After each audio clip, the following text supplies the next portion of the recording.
45. Bien.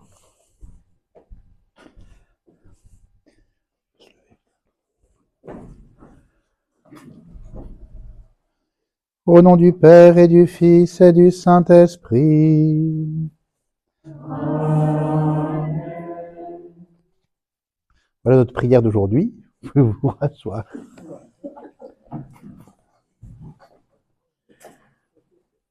La première prière qu'on apprend à un enfant, c'est à faire son signe de croix et à dire au nom du Père et du Fils et du Saint-Esprit, Amen.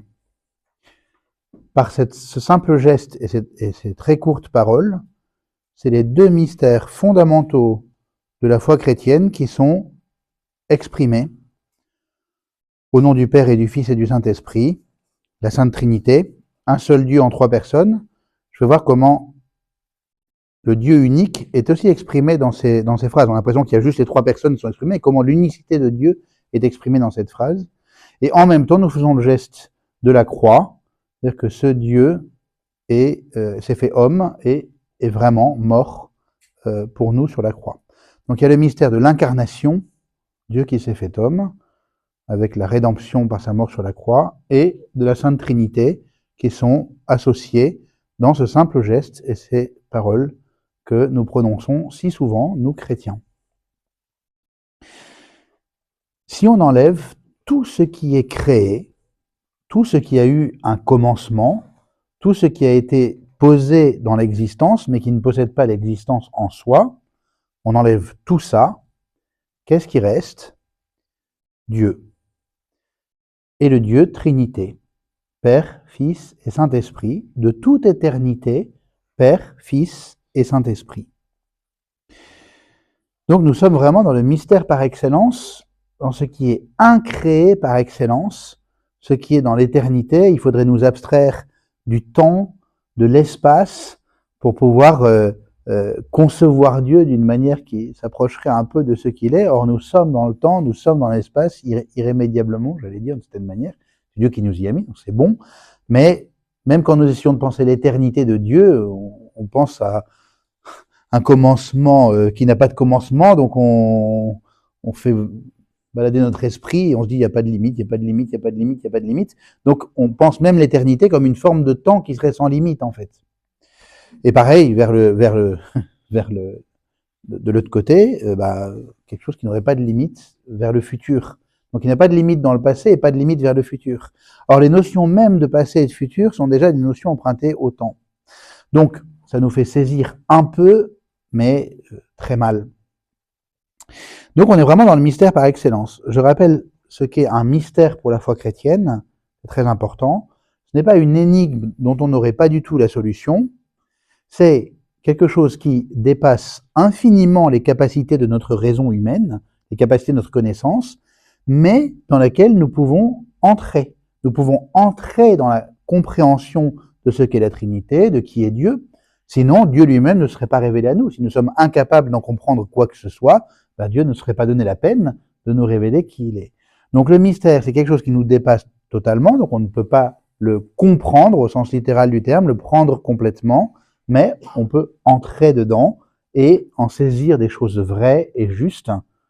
Donc voilà ce qu'on appelle un mystère dans la foi. Et la Sainte Trinité est le mystère par excellence, parce que c'est d'elle que nous venons, c'est à elle que nous allons, et nous allons voir que c'est en elle que nous vivons. Le catéchisme de l'Église catholique, au numéro 234, dit que la Sainte Trinité est le mystère central de la foi et de la vie chrétienne.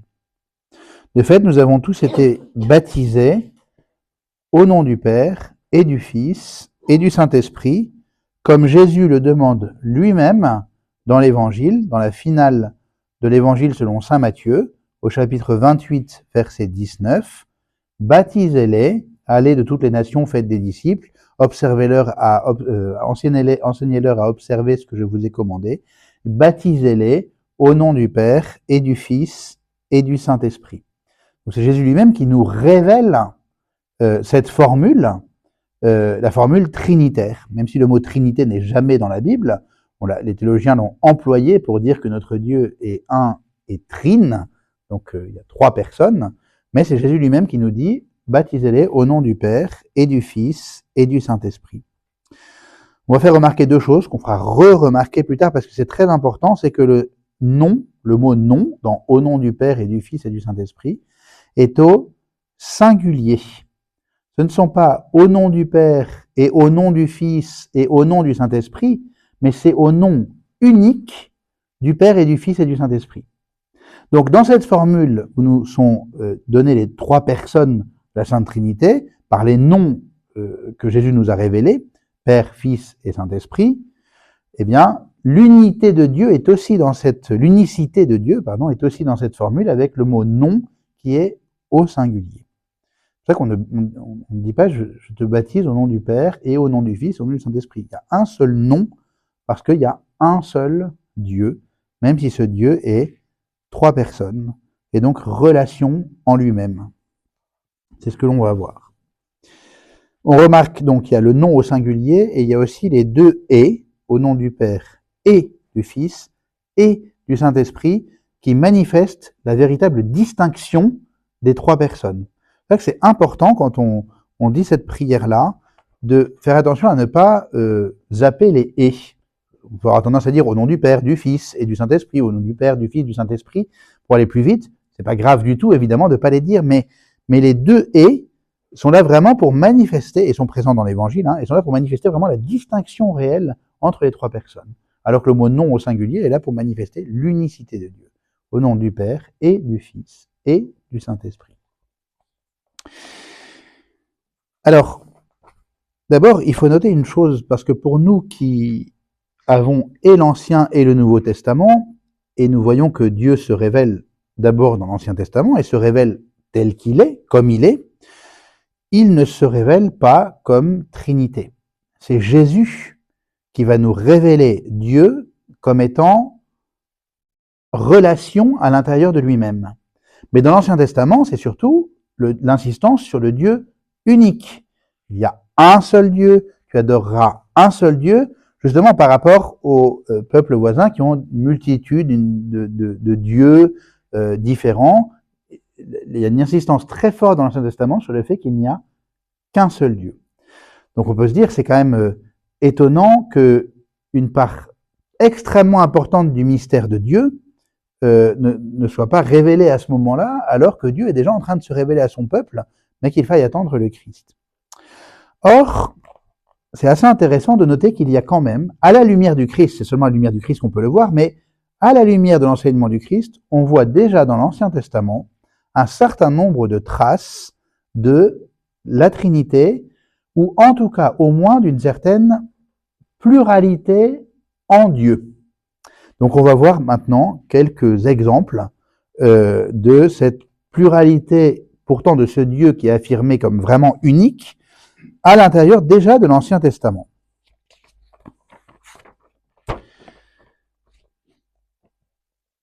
Alors d'abord, déjà, l'unicité de Dieu exprimée très clairement, par exemple, dans le livre de l'Exode, chapitre 20, verset 3, « Tu n'auras pas d'autre Dieu en face de moi ». Ou bien, dans le livre du Deutéronome, chapitre 6, versets 4 et 5, « Écoute Israël, le Seigneur notre Dieu est l'unique, tu aimeras le Seigneur ton Dieu de tout ton cœur, de toute ton âme et de toute ta force. » Ou bien au livre d'Isaïe, chapitre 45, versets 22 à 24, « Tournez-vous vers moi, vous serez sauvés tous les lointains de la terre. Oui, je suis Dieu, il n'en est pas d'autre. » Et il y a encore beaucoup d'autres références qui affirment clairement que Dieu est unique. Alors, quelles sont ces traces que l'on peut commencer à trouver, que les pères de l'Église ont trouvé, c'est pas moi qui ai inventé ça. Quelles sont les traces qu'on peut voir déjà d'une certaine pluralité en Dieu dans l'Ancien Testament? Vous allez voir que c'est assez étonnant.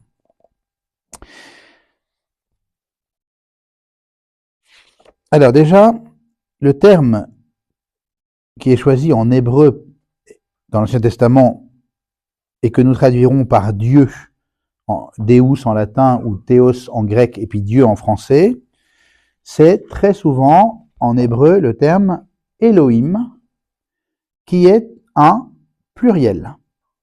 Il y a aussi le terme Yahvé celui qui est, c'est singulier, mais il y a très souvent, quand vous avez dans l'Ancien Testament traduit par le Seigneur, c'est souvent Yahvé en hébreu, et quand vous avez traduit par Dieu, c'est Elohim. Et Elohim, c'est un pluriel. C'est le pluriel de Eloah. Donc c'est assez étonnant que dans le même temps où l'Ancien Testament affirme de manière très ferme l'unicité de Dieu, il emploie un pluriel pour dire Dieu. Autre trace. Alors, certains ont vu déjà une révélation trinitaire cachée d'une certaine manière, mais quand même très présente pour nous quand on lit à la lumière du Nouveau Testament, dans les 3 premiers versets de la Bible. Les 3 premiers versets de la Bible. Je prends donc le premier livre de la Bible, qui est le livre de la Genèse, et je lis. Premier verset du premier chapitre. Au commencement, Dieu créa le ciel et la terre était informe et vide, les ténèbres étaient au-dessus de l'abîme. Pardon, au commencement, Dieu créa le ciel et la terre, c'est le premier verset.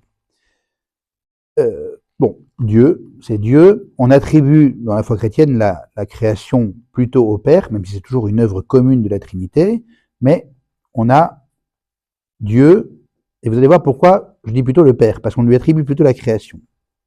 Deuxième verset. La terre était informe et vide, les ténèbres étaient au-dessus de l'abîme, et le souffle de Dieu planait sur les eaux. Le Saint-Esprit, en grec, est souvent traduit par pneuma, ça a donné le mot pneumatique en français, c'est l'air, le souffle, et donc, il y a Dieu, et il y a le souffle de Dieu qui plane sur les eaux. Et troisième verset, vous allez essayer de me dire, comment est-ce qu'on peut y voir la deuxième personne, en l'occurrence la Sainte Trinité.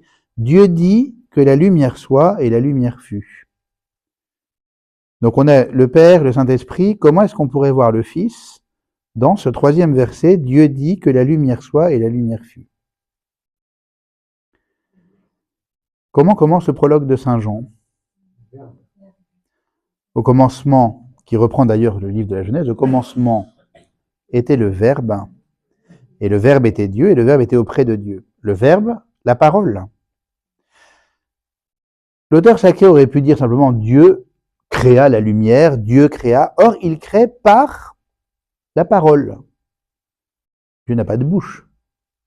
Mais il est choisi d'écrire que Dieu crée par la parole. Dieu dit que la lumière soit et la lumière fut. Il y a donc une médiation entre Dieu et sa création qui est sa parole.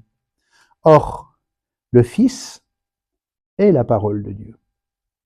Au commencement était le Verbe, et le Verbe était Dieu, et le Verbe était auprès de Dieu. Donc on a dans ces 3 premiers versets Dieu créateur, le souffle de Dieu et la parole par laquelle Dieu crée.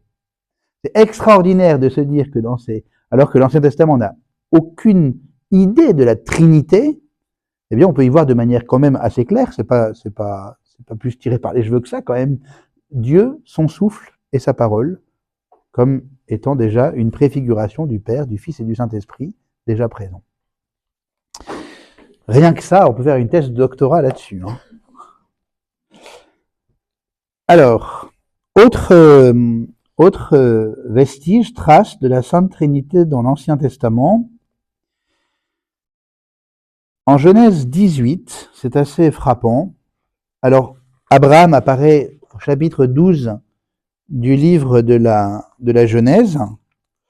Commence la vocation d'Abraham, qui sera le père du peuple juif. Donc c'est à partir d'Abraham que Dieu se met à part un peuple pour commencer à se révéler à lui, justement.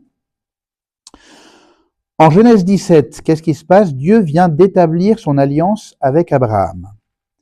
Il s'appelait Abram, sans H. En français, on voit pas trop la différence entre Abram et Abraham, mais il s'appelait Abram, ça veut dire haut père ou grand père, enfin le père qui est haut. Et Dieu lui donne le nom d'Abraham, qui veut dire père de beaucoup de peuples, père d'une multitude, parce qu'une des promesses de Dieu, c'est qu'il sera un grand peuple. Voilà l'alliance avec Dieu. Et Dieu explique cela en disant à Abraham, tu ne seras plus appelé du nom d'Abraham, ton nom sera Abraham, car je fais de toi le père d'une multitude de nations. Et le signe de cette alliance, c'est la circoncision. C'est là qu'apparaît la circoncision. Or, Abraham n'a qu'un fils à ce moment-là qui est Ismaël. Il ne l'a pas eu avec son épouse Sarai, mais avec la servante de son épouse, Agar. Sarai n'avait pas eu d'enfant, et du coup, elle donne elle-même pour femme sa servante à Abraham pour que, par sa servante, elle ait un fils, et Abraham aussi. Genèse 16:2, Sarai dit à Abraham, « Le Seigneur ne m'a pas permis d'avoir un enfant, va donc vers ma servante, grâce à elle peut-être aurai-je un fils. » C'est dans ce contexte que va arriver, juste après le chapitre 18 de la Genèse, avec ce qu'on appelle l'apparition de Mambré. Abraham est établi au chêne de Mambré, et cette apparition va venir annoncer à Abraham qu'il aura un fils, non pas d'Agar, il a déjà eu, mais de sa femme, Sarah, qui est pourtant déjà très avancée en âge. Et donc, cette apparition est très importante parce qu'elle va venir annoncer comment finalement la promesse de Dieu faite dans l'alliance avec Abraham va vraiment s'accomplir pour Abraham. Et on va lire ce passage parce que vous allez voir que c'est très étonnant, il y en a peut-être qui le connaissent déjà, mais il va y avoir une alternance du singulier et du pluriel. D'abord, ce sont trois hommes qui arrivent, mais parfois Abraham va leur parler comme si c'était une seule personne. Au chêne de Mambré, le Seigneur apparut à Abraham qui était assis à l'entrée de la tente. C'était l'heure la plus chaude du jour. Abraham leva les yeux et il vit trois hommes qui se tenaient debout près de lui. Dès qu'il les vit, il courut à leur rencontre depuis l'entrée de la tente et se prosterna jusqu'à terre. Alors c'est intéressant, il ne les voit pas arriver en marchant, il lève les yeux et il les voit qui sont là. Se prosterna jusqu'à terre. Il dit, « Mon Seigneur, si j'ai pu trouver grâce à tes yeux, ne passe pas sans t'arrêter près de ton serviteur. » Il voit trois hommes et il dit, « Mon Seigneur. » Permettez, je repasse au pluriel, permettez que l'on vous apporte un peu d'eau, vous vous laverez les pieds et vous vous étendrez sous cet arbre. Je vais chercher de quoi manger et vous reprendrez des forces avant d'aller plus loin, puisque vous êtes passé près de votre serviteur. Ils répondirent, pluriel, fais comme tu l'as dit. Abraham se hâta d'aller trouver Sarah dans sa tente et il dit, prends vite 3 grandes mesures de fleur de farine, pétris la pâte et fais des galettes. Puis Abraham courut au troupeau, il prit un veau gras et tendre et le donna à un serviteur qui se hâta de le préparer. Il prit du fromage, du lait, le veau que l'on avait apprêté et les déposa devant eux. Ils se tenaient debout près d'eux, sous l'arbre, pendant qu'ils mangeaient. Toujours du pluriel. Ils lui demandèrent, « Où est Sarah, ta femme ?» Il répondit, « Elle est à l'intérieur de la tente. » Le voyageur reprit, « Je reviendrai chez toi au temps fixé pour la naissance. » Le voyageur. « Je reviendrai chez toi au temps fixé pour la naissance, et à ce moment-là, Sarah, ta femme, aura un fils. » Or, Sarah écoutait par derrière à l'entrée de la tente. Abraham et Sarah étaient très avancés en âge, et Sarah avait cessé d'avoir ce qui arrive aux femmes, manière d'appeler les règles. Elle se mit à rire en elle-même, elle se disait, j'ai pourtant passé l'âge du plaisir, et mon Seigneur est un vieillard. Le Seigneur Dieu dit à Abraham, cette fois-ci c'est carrément le Seigneur Dieu, pourquoi Sarah a-t-elle ri en disant, est-ce que vraiment j'aurai un enfant vieille comme je suis? Y a-t-il une merveille que le Seigneur ne puisse accomplir? Je me souviens la parole de l'ange pour le coup, rien n'est impossible à Dieu. Au moment où je reviendrai chez toi, au temps fixé pour la naissance, Sarah aura un fils. Sarah mentit en disant, je n'ai pas ri, car elle avait peur, mais le Seigneur répliqua, si, tu as ri. Les hommes se levèrent pour partir et regardèrent du côté de Sodome, etc. Vous voyez cette alternance extrêmement étrange dans ce récit entre ces trois hommes. En plus, c'est pas seulement au pluriel, mais ils sont trois. Et le voyageur, le Seigneur Dieu, mon Seigneur, si j'ai trouvé grâce auprès de toi, et le pluriel qui vient s'intercaler. Voilà. Donc, évidemment, ça a donné lieu à énormément de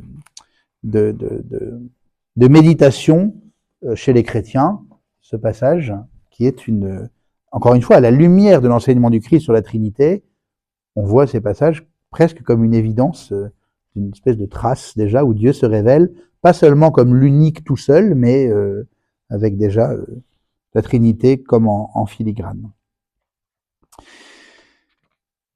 Il y a un autre passage de l'Ancien Testament, il y en a sûrement d'autres d'ailleurs, je vais en donner un dernier exemple, qui est important à double titre, et qui est un exemple à double titre. Dieu décide de la création de l'homme et de la femme en Genèse 1, 26, et il dit « Faisons l'homme à notre image, comme à notre ressemblance ». Ce « faisons » n'est pas un pluriel de majesté, qui n'existe pas en hébreu, c'est un vrai pluriel, comme s'il y avait un colloque intérieur à Dieu lui-même, qui délibère à l'intérieur de lui-même, et non seulement qui délibère à plusieurs, mais qui en plus œuvre à plusieurs. Le faisons montre que l'œuvre est aussi commune à cette pluralité interne à Dieu. Faisons l'homme à notre image. Et donc cette trace vétérotestamentaire de la pluralité en Dieu dans ce faisons l'homme à notre image est aussi un exemple à un deuxième titre, un titre anthropologique. Parce que il dit faisons l'homme à notre image. Si nous sommes faits à l'image de Dieu, donc il faut trouver quelque chose en nous qui soit le reflet de ce qu'est Dieu. Et nous sommes faits fondamentalement comme des êtres de relation, dont la vocation et la réalisation plénière se trouvent dans l'amour donné et reçu. Et donc si nous sommes nous-mêmes à l'image de Dieu, au sens où nous sommes faits pour aimer et être aimés, Dieu n'a pas commencé d'aimer quand il y a eu la création, il ne nous a pas créés en vue de pouvoir enfin aimer quelqu'un, c'est qu'il y a quelque chose en lui-même qui déjà est de l'ordre de ce qu'est l'amour, et donc de ce qu'est la relation interne à Dieu lui-même. Donc là, ce n'est plus un exemple vétérotestamentaire, c'en est un parce que Dieu dit « faisons l'homme à notre image » dans l'Ancien Testament, mais c'est aussi une trace, on va dire, qu'on trouve dans notre anthropologie, où il nous paraît finalement assez évident, si nous sommes faits à l'image de Dieu, nous ne sommes pas faits à l'image de Dieu parce que nous avons des mains et des pieds, encore que nous sommes déjà faits à l'image du Christ, parce que Dieu pense dans l'éternité, l'incarnation, mais nous sommes faits à son image comme capables de vouloir et d'aimer. Et donc comme être de relation, fondamentalement, nous sommes des êtres de relation. Donc c'est que Dieu est lui-même un être de relation, à l'intérieur de lui-même. Voilà un peu ce que je pouvais dire. Encore une fois, il peut y avoir d'autres passages, j'ai choisi quelques-uns, mais qui montrent que finalement, si l'Ancien Testament insiste particulièrement sur l'unicité de Dieu, Dieu est le seul, l'unique, il y a quand même un certain nombre de passages et de lieux dans lesquels se dessine le fait que si Dieu est unique, il n'est pas solitaire en lui-même, et qu'il y a cette forme de pluralité, ou en tout cas au moins de relation en lui. Alors dans le Nouveau Testament, ça vient être explicité de manière très claire. Parce que autant l'esprit humain peut arriver sans l'aide de la révélation au fait qu'il y a un Dieu créateur. Pourquoi? Parce que simplement, saint Thomas d'Aquin donne ce qu'il appelle les voies rationnelles de l'existence de Dieu. Le fait de se dire, on a un monde intelligible. Si le monde n'était pas intelligible, il n'y aurait pas de science. Le propre de la science, c'est de pouvoir, à partir de cas concrets, établir des règles générales. Et donc, ça veut dire que le monde n'est pas le fruit n'est pas un pur hasard permanent, mais il y a des chaînes de causes et de conséquences qui se répètent. Donc, ça veut dire qu'il y a quelque chose d'organisé. Donc, saint Thomas dit, à partir du moment où il y a quelque chose d'intelligible, c'est-à-dire que l'on peut comprendre, chercher à comprendre, c'est bien qu'il y a une intelligence qui l'a formée. On dit souvent, si vous voyez une voiture dans la rue, et qu'on vous dit, il y a combien de chances pour que cette voiture soit arrivée toute seule comme ça, que les pièces se soient assemblées, etc. Aucune chance. Quelqu'un a construit cette voiture, c'est sûr et certain. La moindre petite organisme unicellulaire est infiniment plus complexe qu'une voiture. Donc la raison humaine peut arriver par elle-même à se dire, il y a un Dieu créateur. Mais que Dieu soit Trinité, Père, Fils et Saint-Esprit, relation d'amour en lui-même, la raison seule n'est pas capable d'y parvenir. Donc on a absolument besoin de la révélation pour ça. Même si on peut avoir quelque chose qui nous fait sentir qu'il y a quelque chose de cet ordre-là. Mais il a vraiment fallu Jésus-Christ pour nous le révéler. Et nous le révéler de manière très claire dans l'Évangile. D'abord, alors je donne quelques exemples aussi du Nouveau Testament. Parmi les plus parlants, on va dire, l'Évangile selon saint Jean, dont j'ai parlé tout à l'heure, commence précisément par cette phrase-là, au commencement. Donc il reprend exactement les termes du début du livre de la Genèse. C'est pas pour rien. Il y a un parallèle entre ce au commencement et le commencement de la Genèse. Au commencement, hop, je cherche Jean, était le Verbe, et le Verbe était auprès de Dieu, et le Verbe était Dieu. Normalement, quelqu'un qui a un tout petit peu de logique et qui commence à lire cela, se dit, il y a un gros problème de schizophrénie. Comment peut-on être auprès de quelqu'un et être en même temps ce quelqu'un? Le Verbe était auprès de Dieu et le Verbe était Dieu. Donc si le Verbe est auprès de Dieu, c'est qu'il est distinct de quelqu'un d'autre qu'on appellera Dieu, donc il lui est distinct, sinon il n'est pas auprès de lui, et en même temps lui-même est Dieu. C'est comme ça que commence le prologue selon saint Jean. Donc il y a déjà chez saint Jean cette théologie qui se fonde déjà sur la pluralité en Dieu. Et il dit, en lui était la vie, et la vie était la lumière des hommes. Cette vie peut être vue aussi dans la volonté de saint Jean comme étant le Saint-Esprit qui vient sanctifier et vivifier. C'est ce qu'on dit dans le credo, on dit, je crois en Saint-Esprit, et vivificantem en latin, mais aidez-moi. Je crois en l'Esprit Saint qui est Seigneur et qui donne la vie. Voilà. Donc voilà chez saint Jean. La formulation la plus claire, c'est celle que je vous ai donnée tout à l'heure en Matthieu 28, donc la finale de saint Matthieu, après la résurrection, quand Jésus dit, il donne leur mission aux apôtres en disant, allez de toutes les nations, faites des disciples, baptisez-les au nom du Père et du Fils et du Saint-Esprit, avec le nom au singulier et Père, Fils et Saint-Esprit distincts. Mais Jésus proclame aussi l'unicité de Dieu. C'est qu'on pourrait dire, tiens, on est passé du Dieu unique de l'Ancien Testament aux trois dieux du Nouveau Testament. Non, Jésus, plusieurs fois, va proclamer que Dieu est bien unique. Et il reprend les paroles du Deutéronome. Quand il y a un scribe qui lui demande quel est le premier de tous les commandements, il reprend, voici le premier. Écoute Israël, le Seigneur notre Dieu est l'unique Seigneur. Tu aimeras le Seigneur ton Dieu de tout ton cœur, de toute ton âme, de tout ton esprit et de toute ta force. Et voilà, donc c'est un exemple. Il y a aussi un autre passage que j'ai pas noté, mais où Jésus dit tu es le seul vrai Dieu, en s'adressant à son Père, le seul vrai Dieu. Un des lieux de manifestation très claire de la Sainte Trinité et qui va être très éclairante pour nous dans le Nouveau Testament, c'est le baptême de Jésus. Dans les trois évangiles synoptiques, c'est-à-dire Matthieu, Marc et Luc, la Trinité est manifestée précisément au moment où Jésus vient être baptisé par Jean dans le Jourdain. Chez saint Matthieu, chapitre 3, dès que Jésus fut baptisé, il remonta de l'eau, parce que baptisé, ça veut dire être plongé.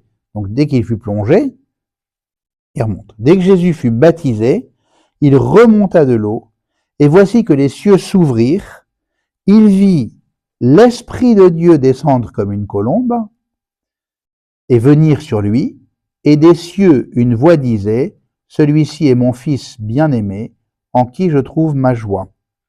On a le Fils avec Jésus, qui est manifesté comme étant le Fils par la voix céleste, celui-ci est mon Fils bien-aimé.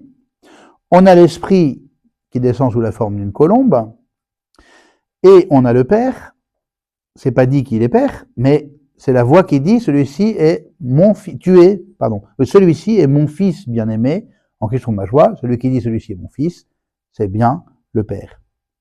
En Marc 1, et aussitôt en remontant de l'eau, il vit les cieux se déchirer et l'Esprit descendre sur lui comme une colombe. Il y eut une voix venant des cieux, tu es mon fils bien-aimé, en toi je trouve ma joie.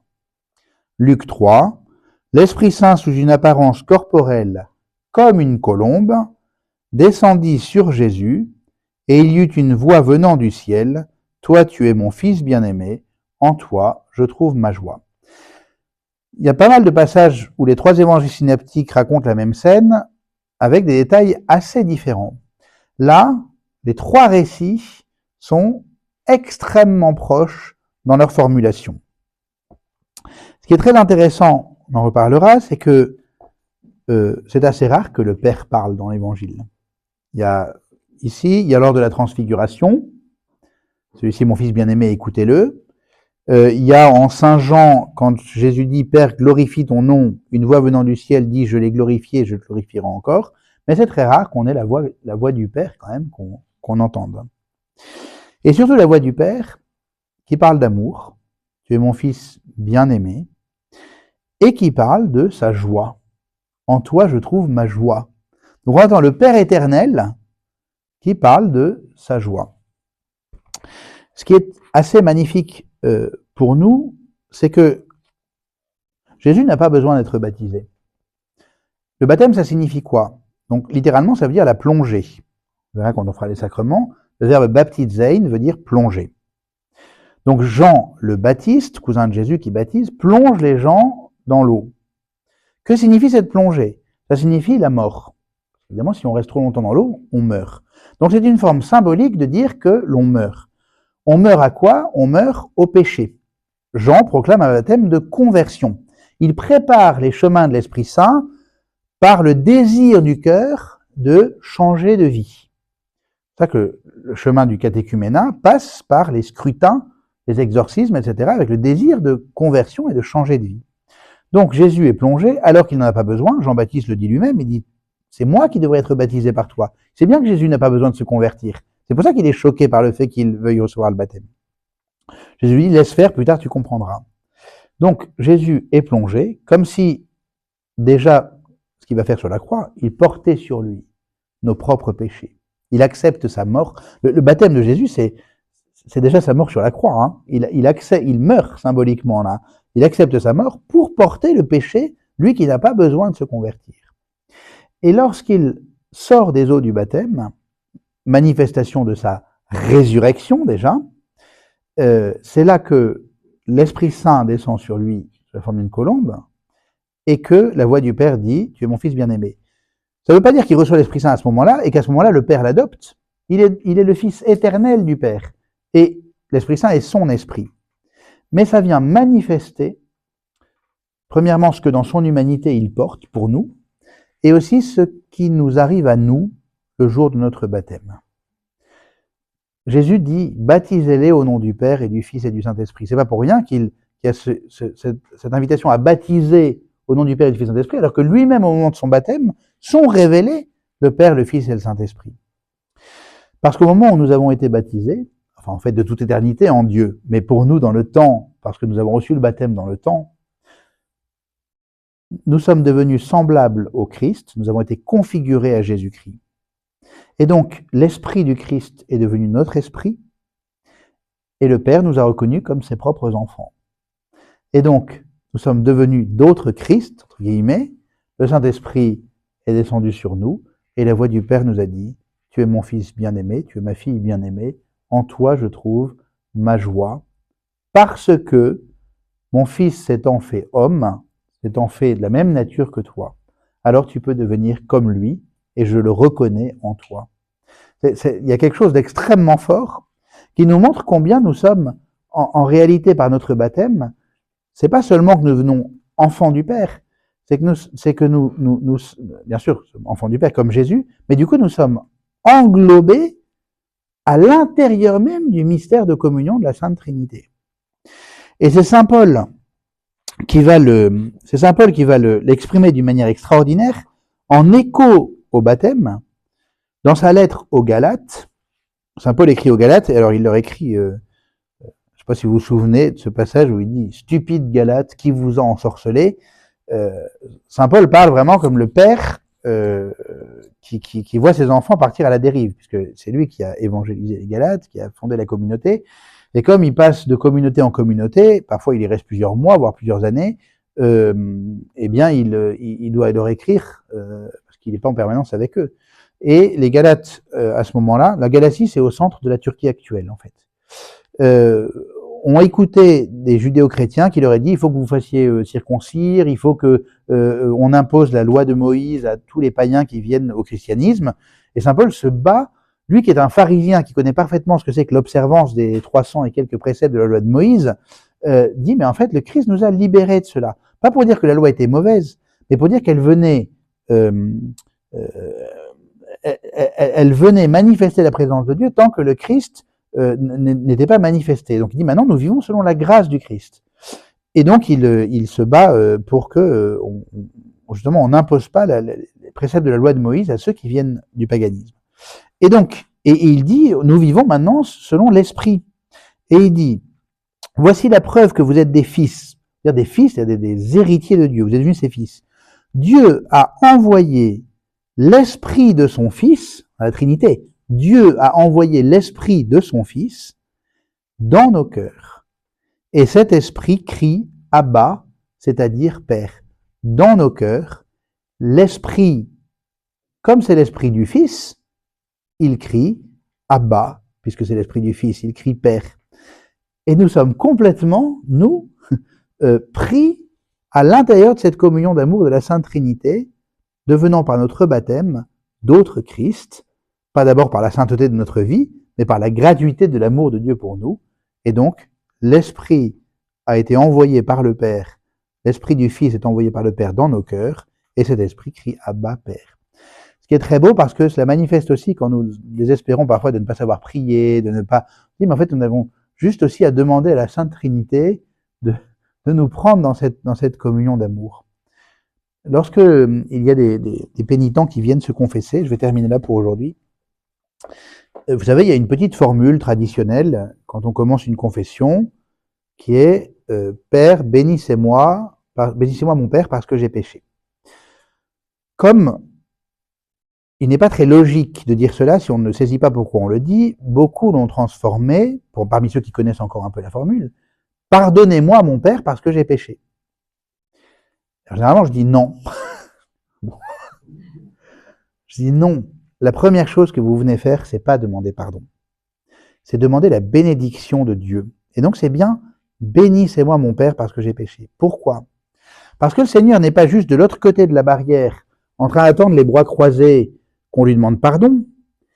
Il vient nous bénir et demeurer dans notre cœur pour nous encourager et nous aider pendant ce temps parfois difficile de l'aveu qu'on vient lui faire à lui, mais il est déjà aussi notre avocat en même temps et notre bénédiction en disant je suis avec toi, courage. Enfin voilà. Et donc et ça dit quelque chose du fait que nous sommes englobés dans cet amour de la Sainte Trinité. Et même lorsque nous avons à demander pardon au Seigneur, etc., souvent nous l'imaginons comme un vis-à-vis en face. C'est vrai d'une certaine manière, Dieu est le tout autre, etc. Mais c'est aussi vrai, sinon plus, que nous sommes aussi en lui. Un exemple frappant pour cela, et je vais vraiment terminer là, que nous sommes englobés en lui. On raconte l'histoire de deux jumeaux dans le ventre de leur mère qui discutent. Puis il y en a un qui dit, tu crois qu'on a une mère? Et l'autre dit, bah non. Tu vois bien qu'on est là tout seul dans le noir, il n'y a que toi et moi. L'autre qui dit, bah non, je crois qu'on a une mère, et je crois même qu'elle est là, et que nous sommes même en elle. Voilà, merci beaucoup pour votre écoute. On continuera, parce que c'est pas fini sur la Sainte Trinité, mais je voulais voir surtout aujourd'hui la question donc de la présence dans l'Ancien Testament, et comment est-ce que Jésus-Christ nous révèle dans le Nouveau Testament le fait que Dieu est véritablement un et trois. Voilà. Avec les 5 minutes de retard pour le début, c'est pile poil. Est-ce qu'il y a des questions, des remarques?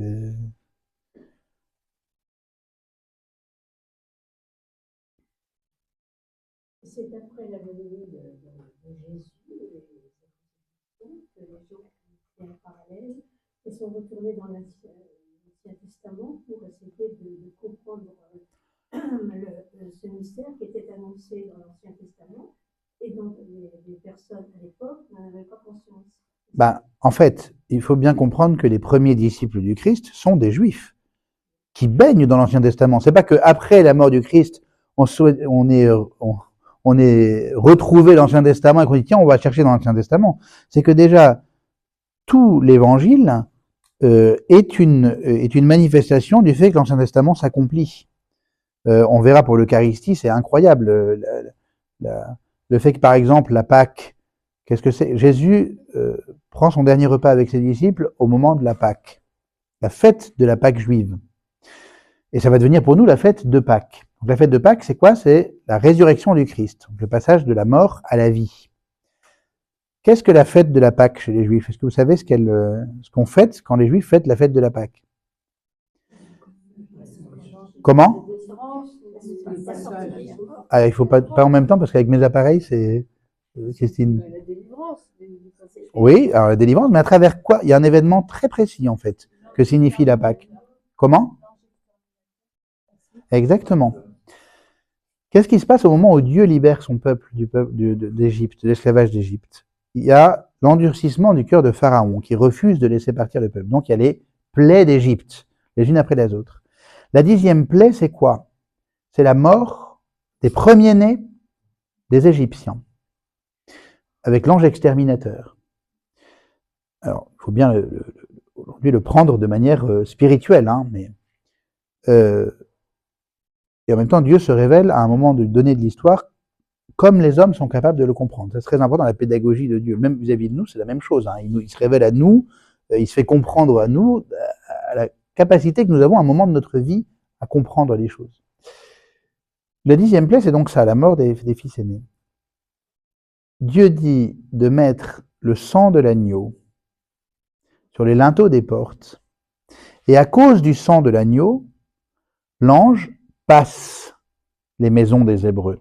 Ce passage, ça veut dire qu'il passe, c'est-à-dire que les premiers-nés des Hébreux ne meurent pas. Donc c'est le passage pour la vie. À cause du quoi? Du sang de l'agneau posé sur le linteau des portes. Donc à cause du sang de l'agneau, grâce au sang de l'agneau, les premiers-nés ont la vie sauve. Qu'est-ce que la Pâque de Jésus? Sinon le fait que par son sang versé sur la croix, lui qui est l'agneau de Dieu, et par sa résurrection, il nous entraîne, donc par son passage, il nous entraîne dans la vie et il nous rachète à la mort. Le lien entre la fête de la Pâque, que Jésus célèbre avec ses disciples, et ce qu'il vient accomplir est extrêmement clair. Et ça vaut pour tout le reste. Donc c'est-à-dire que c'est pas que après la résurrection du Christ, on a ouvert. Alors si, les théologiens ont scruté, mais Jésus lui-même enseigne aux pèlerins d'Emmaüs. Vous savez, les pèlerins d'Emmaüs qui, après la mort de Jésus, s'en vont tout tristes, etc. Jésus marche avec eux, ils ne le reconnaissent pas, c'est extraordinaire. Et de quoi discutiez-vous? Enfin, avec toute sa pédagogie habituelle, quoi, il ne s'impose pas d'un coup en disant « Regardez, je suis ressuscité ». Non, tranquillement. Et bien, il a dit quand même le cœur lent à comprendre. Et commençant par Moïse, il leur expliqua dans toutes les Écritures ce qui le concernait. Donc Jésus lui-même va se faire l'exégète de l'Ancien Testament pour manifester comment ces passages de l'Ancien Testament, qui ont leur valeur pour elles-mêmes, sinon le peuple juif ne les aurait pas retenus comme vraiment des présences de Dieu, mais qui non seulement ont leur valeur pour elles-mêmes, mais en plus ont une valeur de préfiguration qui pour nous est très importante. Parce que pouvoir trouver tout cela dans l'Ancien Testament nous fait dire, c'est pas que ça a été inventé par la suite, parce qu'on sait que tout l'Ancien Testament a été écrit bien avant la venue de Jésus. Donc du coup, ça vient nous conforter dans la foi, de dire vraiment le Christ est venu accomplir ce que Dieu a préparé et annoncé depuis très longtemps. Et donc dès le début, on saisit ce lien très profond entre l'Ancien et le Nouveau Testament, mais après au cours de l'histoire de l'Église, on va en découvrir, et encore aujourd'hui, on en découvre, enfin la richesse est tellement... c'est fou parce que c'est un texte fini, limité, mais dont la richesse est en réalité infinie, avec des niveaux... voilà, c'est magnifique. Donc du coup, c'est pas... Dans ce que vous dites, il y a oui, la réponse est oui et non. Non, parce que tout de suite, on comprend que c'est l'accomplissement. Saint Paul lui-même va faire l'exégèse du passage de l'Ancien Testament sur Melchisédek pour dire que le Christ est le grand prêtre. Enfin voilà, dans le Nouveau Testament, il y a plein de références à l'Ancien. Mais en même temps, au fur et à mesure du temps de l'Église, des théologiens, etc., on va comprendre aussi de plus en plus de choses et voir de plus en plus de choses.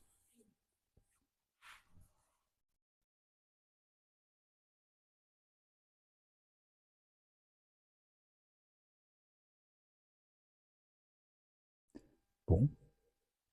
Je voulais dire, faire une réflexion. Oui. Il n'y a pas longtemps, on discutait avec une amie qui est chrétienne pratiquante, et elle nous disait, mais c'est absurde de dire venez au banquet des noces de l'agneau, c'est incompréhensible pour les chrétiens lambda, c'est pas du langage familier. Voilà, donc c'est son ressenti. Oui. Il faut que je réponde à ça ou... Oui, je veux bien. À mon avis, ce qui est très dommage, ce serait de dire il faudrait un langage trivial qui ne donnerait plus la richesse de ce que nous avons dit, sous prétexte que on ne comprend pas forcément tout du premier coup. Mais ça nous invite précisément à approfondir ce que cela signifie. Heureux les invités au festin des noces de l'agneau. Beati qui vocati sunt ad cenam ani. Alors en latin c'est que cenam ani vocati sunt. Bienheureux ceux qui sont invités au repas du Seigneur. Donc de fait, on va plus loin dans la traduction française que le texte latin lui-même. Beati qui ad cenam ani vocati sunt, qui sont invités au repas de l'agneau. Mais pas repas du Seigneur quand même, c'est repas de l'agneau en latin. Nous on dit festin des noces de l'agneau. Qu'est-ce que ça signifie? Et une fois qu'on le dit, on comprend assez facilement. L'agneau, c'est le Christ. Il est l'agneau en tant que quoi? En tant que, comme l'agneau innocent qui part à l'abattoir, lui, l'innocent même, s'est livré pour nous. Bon, c'est l'agneau. Le festin, pour les noces, qu'est-ce que c'est que les noces? C'est un mariage. Jésus se présente très souvent comme l'époux dans l'Évangile. Et ces noces, comme le dit saint Paul, il les scelle sur, je ne sais pas si saint Paul dit ça exactement d'ailleurs, mais enfin il parle des noces du Christ et de l'Église, mais le Christ les scelle sur le bois de la croix. Donc les noces de l'agneau, ça signifie le même mystère, c'est-à-dire c'est la croix du Christ. C'est très important, pourquoi? Parce que effectivement c'est un festin, il se donne à nous sous la forme de nourriture, et d'une nourriture de vie. Donc c'est un festin, nous sommes nourris par la vie. Mais c'est pas n'importe quel festin. Heureux les invités au repas du Seigneur, ça peut minimiser un peu les choses en disant, bon, on est tous invités, le Seigneur fait un repas et on est tous invités au repas. C'est pas n'importe quel repas. Certes, c'est un repas, mais c'est le repas de son sacrifice. Parce que c'est pas juste ceci est mon corps, mangez-en tous, ceci est mon corps livré pour vous. Mangez-en tous. Ceci est la coupe de mon sang, le sang de l'alliance, la coupe de, donc le sang de, coupe de mon sang, c'est une alliance nouvelle éternelle, versée pour vous et pour la multitude. Donc, par rapport aux heureux des invités au repas du Seigneur, le heureux des invités au festin des noces de l'agneau, d'abord festin est beaucoup plus évocateur que repas pour dire que c'est quelque chose d'extrêmement festif, mais les noces de l'agneau signifient que ce festin sont les festins qui nous est offert par le don de Jésus-Christ sur la croix. Et donc, en lien très fort avec le sacrifice de la messe. Pourquoi la messe est un sacrifice? Parce que nous sommes rendus présents à la dernière scène, à la passion, à la mort et à la résurrection de Jésus-Christ, comme si nous y étions présents il y a 2000 ans avec lui et ses disciples, comme un trou dans l'espace-temps. Et lorsque nous sommes à la messe, c'est pas juste qu'on fait souvenir, mais on est mystérieusement, mais très réellement présent au cœur même de l'histoire humaine, qui est la passion, la mort et la résurrection de Jésus-Christ. Et donc on voit que du coup, le fait de dire, quand on présente le corps du Christ, voici l'agneau de Dieu qui enlève les péchés du monde, heureux les invités au festin des noces de l'agneau, ça permet de lier dans la parole le fait qu'on va effectivement manger le corps du Seigneur, et que c'est un festin auquel le Seigneur nous convie, mais que ce festin est lié pour toujours au sacrifice qu'il a fait sur la croix pour aider notre cœur à l'aimer plus profondément en sachant le don qu'il a fait de lui-même.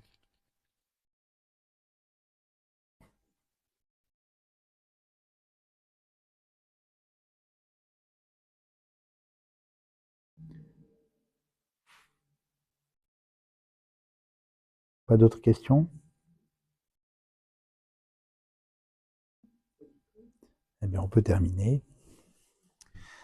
Gloire au Père et au Fils et au Saint-Esprit, comme il était au commencement, maintenant et toujours, et dans les siècles des siècles. Amen. Au nom du Père, et du Fils, et du Saint-Esprit. Amen.